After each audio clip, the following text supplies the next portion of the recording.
Oftentimes, we are interested not only in the relationship between two variables and the direction of that relationship, whether the two variables are positively related or they are negatively related, and so on and so forth, but we would like to know the relationship among several variables together at the same time.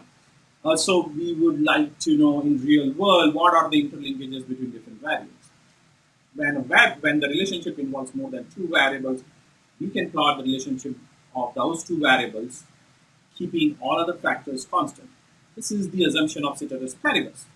The ceteris paribus simply means if we keep all other relevant factors constant, what is the relationship between the two variables of interest? So we just look at the two variables. Even if there are several variables together, we keep all other variables constant and just look at the two variables of our interest and see the analysis among all these variables together later on.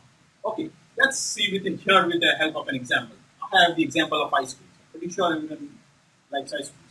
So the consumption of ice cream is one of the variables, and that is affected by the price of ice cream. But that's not the only variable that affects the consumption. Definitely in the month of December, you don't go out and eat like crazy ice cream. So the temperature is one of the other important factors that affects the consumption of ice cream. How do we understand the relationship among these three variables, and how are these three variables interlinked? The strategy is ceteris paribus, right? Keep one of the factor which let's say we keep temperatures constant. It's one of the relevant factors. We keep this relevant factor constant and look at the relationship between the consumption of ice cream and the price of ice cream. Okay, so we keep temperatures constant at say 70 degrees Fahrenheit. So when you have 70 degrees Fahrenheit temperature, what is the relationship between price of ice cream and the consumption of ice cream? So here I have a table. I'm using numbers to express this idea, which is another way you can use to express economic ideas and concepts and relationships. And here the price of ice cream, as the price of ice cream goes up, you would expect the consumption of ice cream to go down. Not very difficult, right?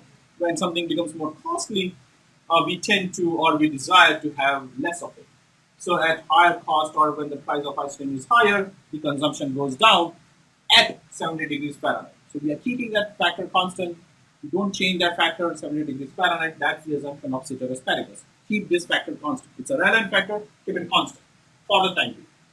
And we look at the relationship between these two variables in terms of a graph. You would expect the relationship to be inverse, and hence we'll have a downward sloping curve, or the downward sloping relationship between the consumption of ice cream and the price of ice cream.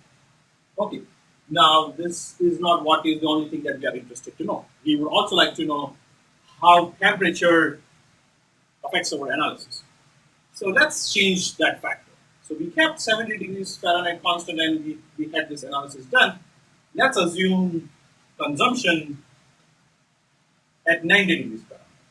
Right? So now we are allowing this third factor, which we had kept constant, to change. And we increase the Fahrenheit. So we are increasing the temperature or we are making it more hot. And if common sense says that when it's more hot, you tend to consume more ice cream. So let's come up with some numbers which looks like this. So when the temperature was 70 degrees Fahrenheit, this was the relationship, but now we have changed that factor. You allow that factor to change, and at 90 degrees Fahrenheit, you would be consuming more ice cream, right? So in this example, I have the situation where at all the price level, I'm going to consume more ice cream when it's more hot compared to when it's more cold. How do you reflect this change in terms of a graph? What happens in terms of a graph is, in this example, the relationship would shift out, meaning when the price was $2.50, we used to consume 13 units of ice cream when the temperature was 70 degrees Fahrenheit, right? But now, since it's more hot, at the same price, 2.5, we would be consuming 26 units of ice cream, which, say, it's 26 units of ice cream, right? So the curve will shift up. And in this example, it holds true for all the levels. So at 3, we used to consume 7 units of ice cream. So for example, when the price was 3, when the temperature was 70 degrees Fahrenheit, we used to consume 7 units, but now because it's more hot, we would be consuming 14 units of ice cream. Correct? So this is how you would understand the relationship among several variables, where you keep one of the variables constant or all of the factors constant and all of the variables constant, and just look at the two variables. And then after you look at the relationship between two variables represented by this black line, you allow each factor to change and see how that factor affects the other.